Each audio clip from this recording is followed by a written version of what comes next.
नको रे मना क्रोध हा खेदकारी, नको रे मना कामनाना विकारी, नको रे मना लोभ हा अंगीकारू, नको रे मना मत्सरू दंभ भारू.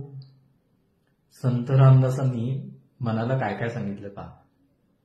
संत तुकाराम तर एका अभंगात म्हणतात की हे पांडुरंगा, माझ्या शरीरामध्ये काम क्रोध अक्षरशः भरलेत आणि तरी मी वरवर कोवळा गोड बोलतोय.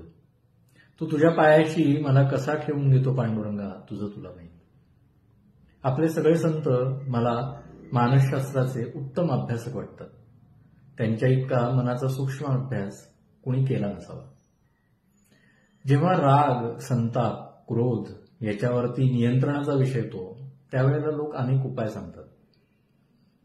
पण माझ्या बाबतीत यातला कुठलाच उपाय मला ऐन क्षणाला आठवत नाही.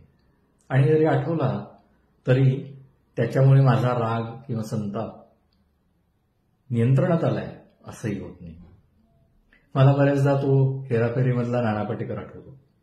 तो त्या सिनेमामध्ये कंट्रोल, उदय कंट्रोल असं सारखं करत असतो. मला वाटतं तसं तरी करून पाहावं एकदा, पण तेही आठवत नाही. मी जेव्हा माझ्या रागाकडे पाहतो नंतर अर्थात, त्यावेळेला लक्षात येतं की बऱ्याचदा बाह्य घटकांमुळे, एखादी व्यक्ती असेल, प्रसंग असेल, घटना असेल, ते निमित्त ठरतं आणि माझा राग अनावर होतो. बऱ्याचदा कुणीतरी मला गृहीत धरलेलं असतं, त्यामुळे माझी सहनशक्ती संपते.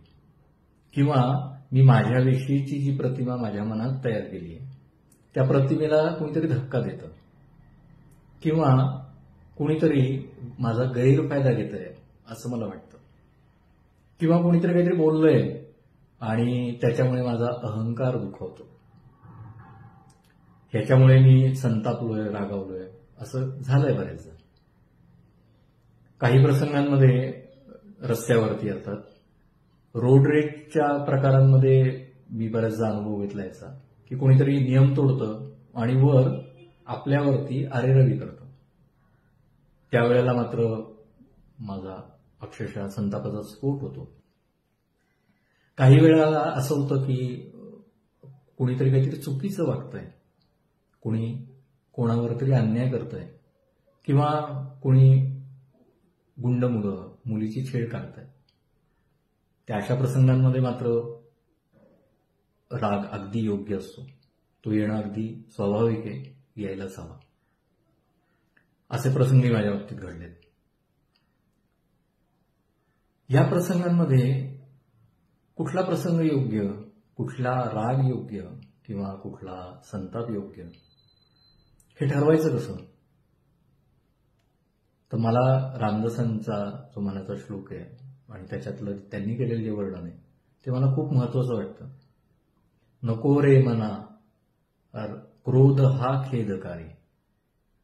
जो क्रोध, संताप ज्याचा खेद नंतर होईल असा राग आणि संताप नको. जेव्हा तुम्हाला राग येतो, तुम्हाला संताप येतो, त्यावेळेला तुम्ही काय करता मला जाणून घ्यायला आवडेल. नक्की तुमच्या कमेंट मला कळवा.